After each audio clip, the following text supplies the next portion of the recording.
네, 안녕하십니까. 더스코 학원 원장 홍태풍입니다. 오늘은 수학에 관련된 내용을 좀 말하려고 하는데요. 더스코 수태관 김영중 선생님과 함께합니다. 수학에서 가장 중요한 포인트가 저는 중등 수학 또는 초등 수학도 포함되어 있지만 선행을 어디까지 얼만큼 해야 되는지가 포인트인 것 같아요. 근데 결국에 대학을 가기 위해서는 수학을 잘해야 좋은 대학을 가야 된다고 생각을 하고 있는데 고등수학 선생님으로서 선행을 어디까지 얼마나 그리고 선행에 대한 생각을 좀 말씀해 주실래요? 네, 여러분 반갑습니다. 더스코어의 고등수학을 담당하고 있는 김영중이라고 합니다. 이게 학부모님들이 항상 많이 이제 궁금해하시고, 예, 그리고 이제 뭐 중학생부터 이제 보통 이제 특강을 들으라고 하니까 이제 남들도 들으니까 이제 다 들어야 하나. 네, 맞아요. 예, 그래서 뭐 고등학생 때도 마찬가지고 이제 이거를 그래서 어디까지 들어야 되나 이렇게 생각을 좀 많이 하시는데 일단은 막 과도하게 많이 듣는 거는 별로 추천하지 않고요. 뭐 학생마다 좀 다르긴 하겠지만 이제 보편적으로는 보통 중학교 때는 1년 선행을 해주는 게 도움이 조금 많이 된다. 예, 근데 이제 뭐 그렇다 해서 그러면 꼭 선행을 해야 되나요라고 생각을 하실 수도 있는데, 근데 뭐 선행을 하는 거는 아무래도 그냥 미래에 대한 대비일 뿐이잖아요. 근데 어차피 이제 그걸 배웠음에도 이제 응용을 하지 못하면 사실 이제 어머님들이나 이제 학부모님들이 생각하시는 그러니까 돈을 썼는데 이제 효과를 못 보는 예, 그런 일도 많이 일어나기 때문에 현행에 집중하는 것도 나쁘지는 않아요. 예, 그런데 이제 1년을 말씀드렸던 이유는 중등 교과목 자체가 이제 뭐 1학년 1학기 내용이랑 이제 2학년 1학기 내용 그리고 3학년 1학기 내용이 이제 수체계 이제 뭐 다항식 연산 이런 거 뭐 그래프 이런 거랑 연관되어 있기 때문에 서로가 연계성이 되게 짙어요. 근데 이제 1학년 1학기 거를 하다가 2학기 거를 하면은 이제 수연산을 하다가 기하 쪽으로 넘어가는데, 근데 이제 수연산을 하다가 기하 쪽으로 넘어가면 아예 영역이 다른 거라서 연계가 쉽지가 않아요. 그래서 아이들이 좀 어려워 하거든요. 그래서 보통은 이제 뭐 전문 학원에서는 이제 연계성을 좀 보기 위해서 보통 이제 1학년 2학기를 뭐 건너뛰고 이제 2학년 1학기를 먼저 하거나 이런 식으로 해서 이제 연계성을 좀 만들어 가지고 최대한 이제 아이들이 먼저 좀 기억할 수 있게끔. 근데 기억을 못해서 이제 응용을 못하면 아까 전에 이제 투자 대비 이제 회수를 못하는 거잖아요. 그죠?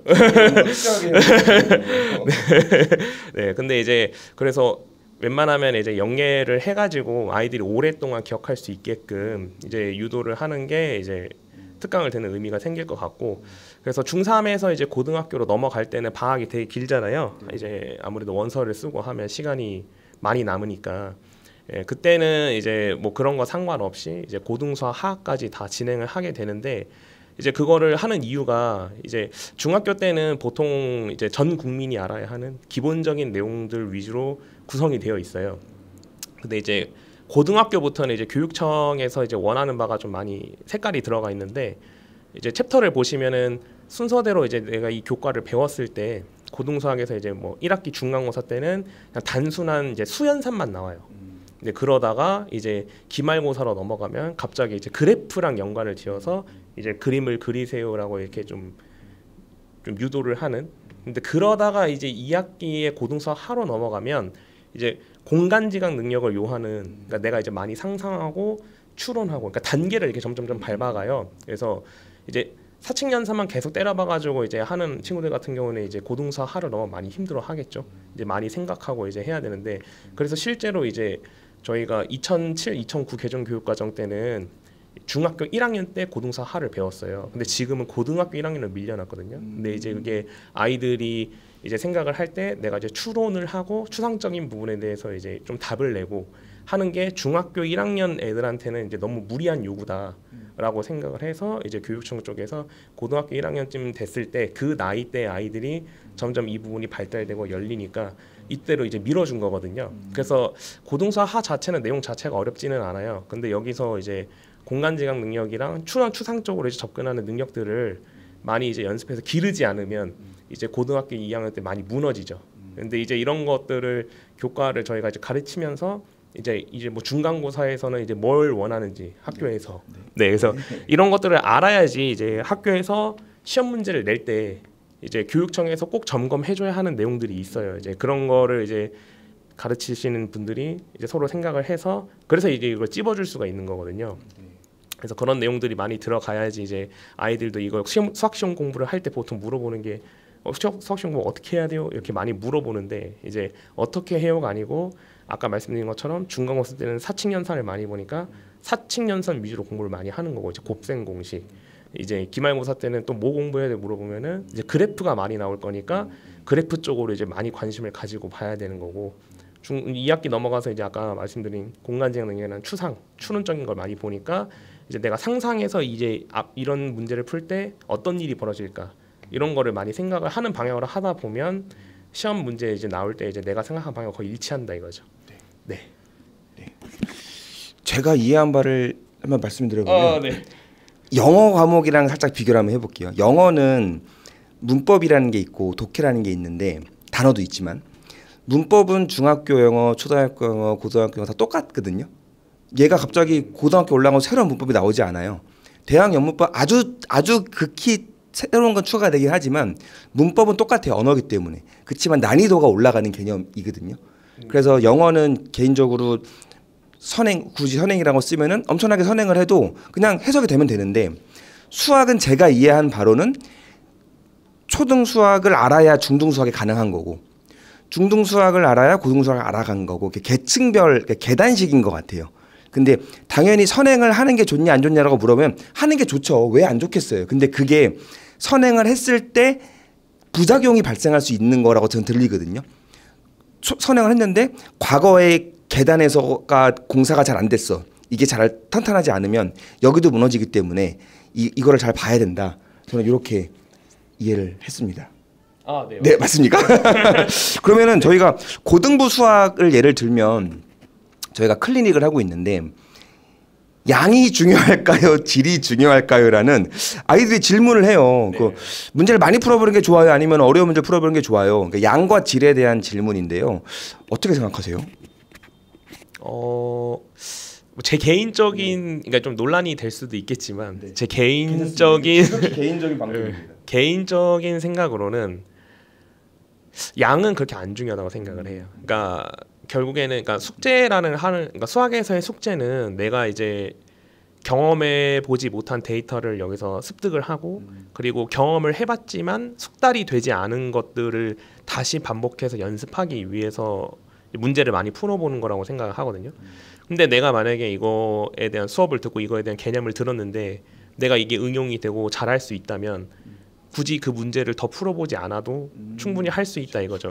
예, 그래서 이 최초에 잡히는 개념들이 잘 잡혀야지 이제 공부를 할 때 내가 이제 이거에 대한 시간을 효과적으로 쓰는 거잖아요. 그러니까 이제 이게 습득이 제대로 안 되면 뭐 이제 소위 말하는 내가 수학을 뭐 8시간, 10시간 투자를 했는데 성적이 안 오른다가 이제 이런 데서 발생을 한다고 생각을 해요. 네, 그래서 근데 최초에 배울 때 보통 이제 사람이 첫 경험을 할 때 그게 기억에 가장 많이 남잖아요. 그래서 저는 그래서 최초 선입견이라고 얘기를 많이 하는데 그래서 처음 배울 때 약간 좀 제대로 깊이 있게 배우면 이제 응용도 잘 되고 기억에 잘 남을 거라. 예, 그래서 거기에 초점을 맞춰서 했을 때 이제 내가 기억이 잘 나면 많이 안 해도 되는 거고, 근데 만약에 기억이 안 나면은 해야 된다는 거죠. 예. 제가 소문으로 들은 얘기인데요. 선생님이 수포자를 이렇게 인공호흡 이렇게 막 해가지고 CPR 해가지고 전교 3등까지 올린 경험이 있다는 사실입니까 그게? 네, 좀 얘기를 한번 이게 어떻게 가능한 건지와 좀 썰 좀 풀어주세요. 일단은 뭐 그러니까 대부분의 이제 학생들이 뭐 저쪽에 뭐 저쪽 학원에 뭐 공부 잘하는 애가 있다 해서 이렇게 쫓아들 많이 가잖아요. 근데 저는 이제 선생님하고 잘 맞아야지 성적이 잘 오른다고 생각을 하거든요. 근데 실제로 이제 뭐 저희 1타 강사분들 여러분 계시지만 유명한 분들이 보면은 꼭 그분이라고 해서 거기 밑에 댓글 달리는 거 보면 다 좋아하진 않잖아요. 예, 그러니까 자기한테 맞는 강사를 찾아야 되고 그 강사가 이제 생각하는 것들이 이제 자기가 다 납득이 되고 이해가 되면 이제 선생님들은 솔직히 도움닫기를 해주는 사람들이라고 생각을 하거든요. 자기 역량을 올려줄 수 있는. 예, 그래서 그때 만났던 그래서 그 학생이 이제 처음 상담 왔을 때가 고등사 하 할 때 딱 이 시기였거든요. 몇 학년이었나요? 그때 고등학교 1학년. 예, 고등학교 1학년 7, 8월쯤에 학원에 들어와가지고 이제 상담을 했는데 이제 수학만 성적이 안 나왔어요. 이제 수학이 저 이제 7등급. 예, 수학을 자기 포기했다고 다 찍고 이렇게 하는데 이제 개념을 설명해 주는데 이제 개념을 잘 받아 먹더라고요. 정말로 그냥 이게 정말 7등급이 맞나 싶을 정도로. 근데 이제 그렇게 하다 보면 근데 제가 이제 강사를 10년 넘게 하면서 느낀 건데 이제 선생님이 아무리 원래 모든 선생님이 다 잘 가르치진 않으니까 근데 아무리 선생님이 이제 잘 못 가르치고 좀 서툴러도 이제 학생이 정말 이 선생님을 엄청나게 신뢰해주고 잘 따르면은 어떻게든 시너지 효과가 나오더라고요. 근데 그때 이제 그 학생이 저한테 이제 많은 신뢰를 줘서 이제 제가 하는 말을 그대로 믿어주고 이제 따라주면서 이제 실제로 이제 그 학생은 숙제를 정말 많이 안 했어요. 네, 거의 안. 대신에 이제 수업을 되게 전투적으로 듣고 이제 저 같은 경우는 그래서 보강을 잘 안 해요. 보강을 안 하는 이유가 이제 제가 알려주는 이제 선생님의 이제 노하우, 팁 같은 거를 아이들한테 제공을 해주는데, 그러니까 수업에 대한 중요성을 알려주기 위해서 뭐 예를 들어 뭐 친구 생일이니까 뭐 빠질게요, 뭐 시험 끝났으니까 빠질게요 이렇게 얘기를 많이 하잖아요. 근데 본인 스스로가 약간 뒤처진다는 생각을 가지고 수업이 임할 수 있어야지 이제 성적이 오른다고 생각을 해서 그래서 그때도 제가 거의 극한으로 보강을 안 해줬거든요. 그래서 근데 애가 이제 뭐 생일 파티, 뭐 가족 여행 이런 거 다 빼고 무조건 수업을 최우선시로 그만큼 따라준 거죠. 믿고 따라줬는데 매번 시험 칠 때마다 등급이 2개, 3개씩 한 번에 뛰어가지고 예, 그래서 2학년 2학기 칠 때는 반에서 뭐 1, 2등까지 올라가고 거기에서 유지를 했거든요. 그래서 이제 미적분까지 들어서 미적분 교과는 그때 반에서 35명 정도 들었던 걸 기억하는데 3등 안에 계속 들어갔거든요. 예, 근데 본인도 이제 저한테 머릿속에 든 개념은 많이 없는데 그래서 제가 이제 알려준 이제 그런 팁들이나 이런 것들이 되게 딱 와닿고 뭔가 도움이 됐다라고 해가지고 압축해서 전달받은 그 내용이 자기한테는 되게 효과적이었다. 저한테 이렇게 피드백을 해주더라고요. 고등학교 3학년 졸업할 때. 예, 그래서 그 아이들 보고 이제 다시 한번 느꼈던 게 아까 말씀드렸던 이제 뭐 양이 꼭 중요한 건 아니다. 예, 숙제를 안 했는데도 불구하고 7등급 맞는 애가 이렇게 나오는 거 보면은 예, 양이 중요하면 그런 사례가 없어야 되잖아요. 예, 근데 그런 이제 그때 그 아이들 이제 그 아이의 좋은 영향이 반 아이들한테 영향을 줘서 다 같이 성적이 올랐거든요. 네, 그래서 그런 좋은 추억이 있네요. 네. 제가 아까 전 질문이 수학을 양으로 푸는 게 좋냐 질로 푸는 거 좋냐고 물어봤을 때 질이라고 답변하셨고 그리고 보강을 안 해준다는 충격적인 어떻게 보면 충격적인 파격적인 말씀하셨는데 이렇게 답을 주신 거 보니까 되게 효율성을 중요시하시는 것 같아요. 근데 그리고 실질적으로 그렇게 하고 계시고 근데 효율성이라고 하면은 좀 뭔가 강의도 필살기가 있어야 되고 근데 제가 한 가지 좀 말씀을 드리고 싶은 게 뭐냐면 이게 좀 지역을 좀 구분하고 싶진 않지만 학생들이 그런 말을 해요. 저희 학원 다녔던 학생 몇 명이서 이런 말 하거든요. 대치동 가니까 푸는 방법이 달라요. 겁나 빨리 풀어요. 이런 방법이 있다고 하더라고요. 선생님도 그런 방법이 있다고 하는데 지금 갑자기 애드립으로 즉석에서 한번 잠깐 설명해 줄 수 있을까요? 제가 카메라를 잠깐 각도를 돌려서 괜찮으시겠습니까? 네, 알겠습니다. 네. 그럼 제가 카메라를 내리도록 하겠습니다. 네. 이쪽으로 오세요. 네.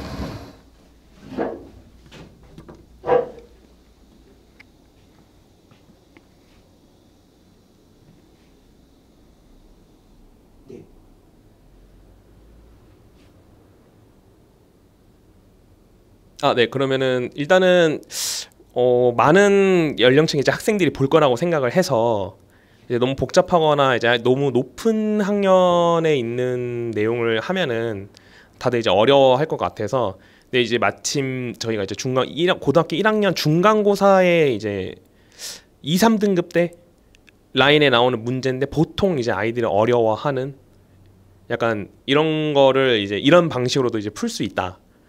예, 근데 이제 여러 사람이 봤을 때 다 공감이 돼야 되기 때문에 뭐 특정한 문제를 이렇게 갖다 놓고 한다기보다는 약간 이런 방식으로도 생각을 해서 이제 대치동도 마찬가지지만 예, 이런 식으로 해서 이제 좀 더 효율적인 공부를 좀 지향한다라는 거를 좀 보여주기 위해서 좀 지루할 수 있지만 그래도 최대한 짧은 걸로 해서 좀 한번 해보겠습니다.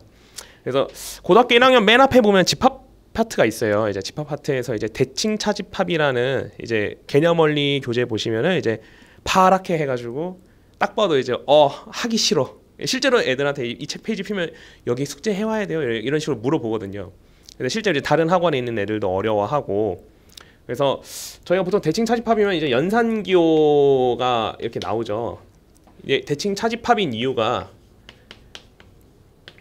차집합과 차집합,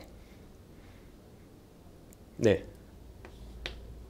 차집합이 서로 대칭을 이루고 있어서 대칭 차집합이죠. 그래서 실제로 이걸 이제 벤 다이어그램으로 그려보면 이 부분을 뜻하는데, 그래서 보통 학원에서 이제 가르칠 때 뭐 개념 원리에 있는 문제로 하나 가져와서 먼저 보여드리면, 이제 A 연산 A 여집합이라고 한다면은 이제 이거를 수식으로 이제 대입을 해서 문제를 풀어라. 그럼 이제 여기서 수식으로 문제를 풀면은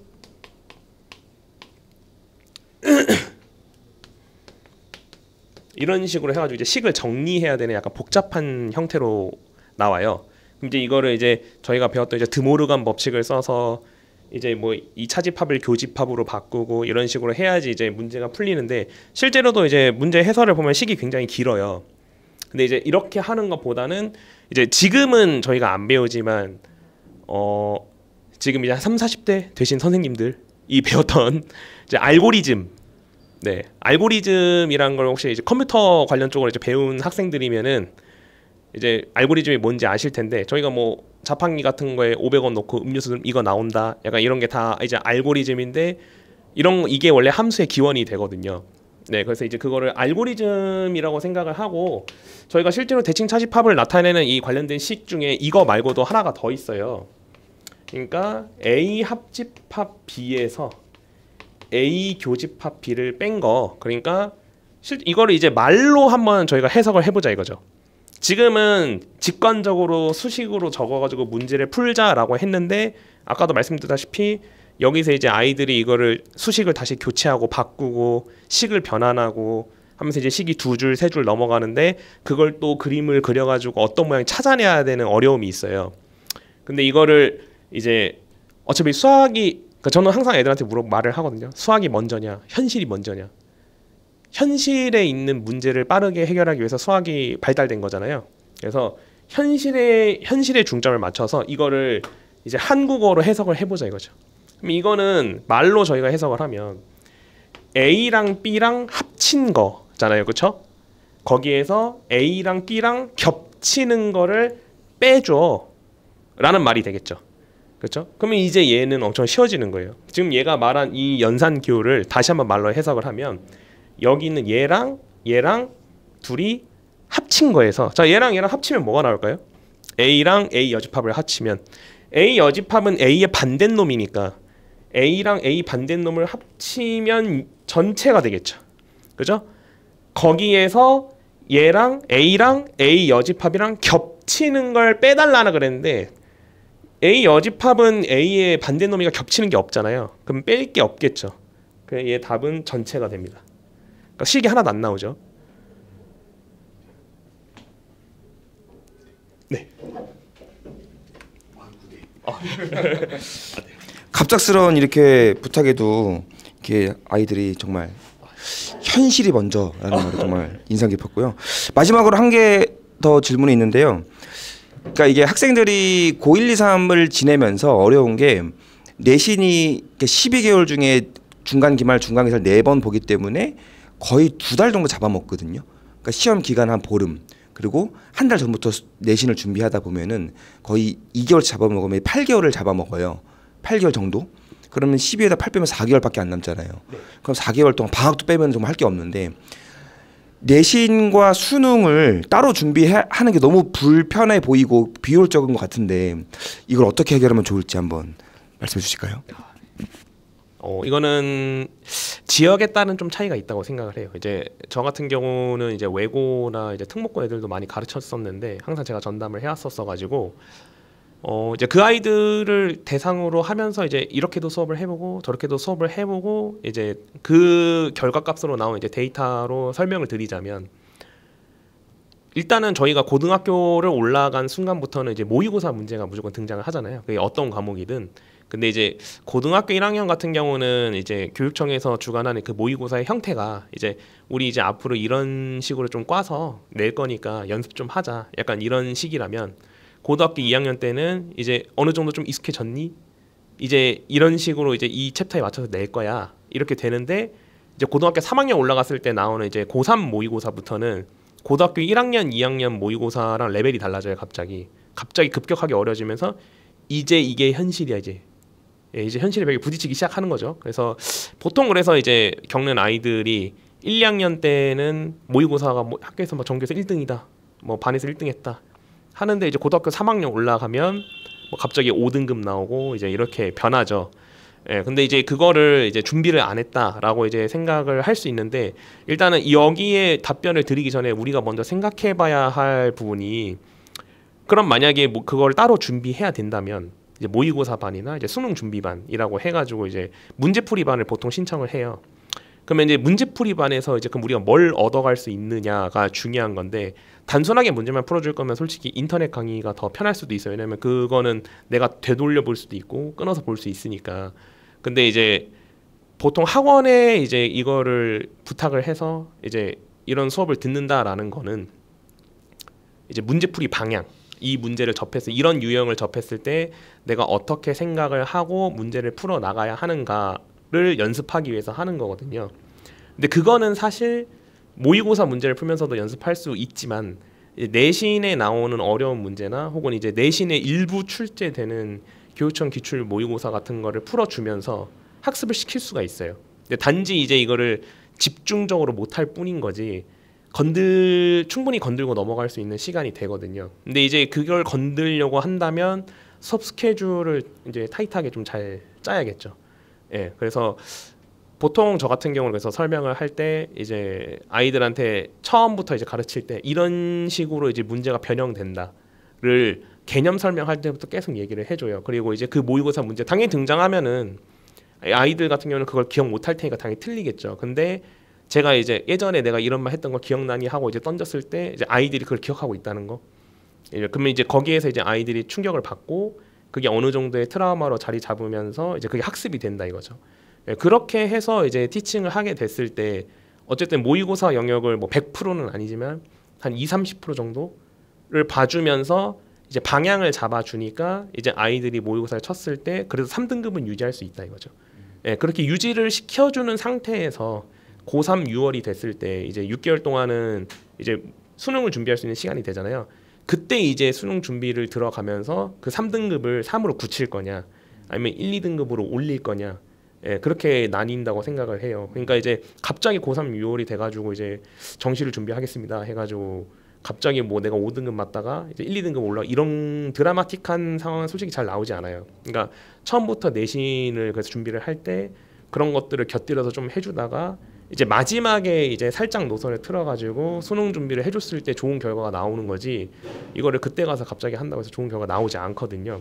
그래서 결론은 뭐 부족하다면은 자기 만족에 의해서 그런 수업을 들을 수 있지만 만약에 가르치시는 선생님의 역량이 된다면 이제 보통 내신 준비를 할 때 그런 내용을 섞어서 이제 아이가 언제든 이제 수능을 준비하겠다라고 했을 때 언제든지 전환할 수 있는 체제 전환의 준비를 할 수 있게끔 지도를 해주면 크게 상관이 없다.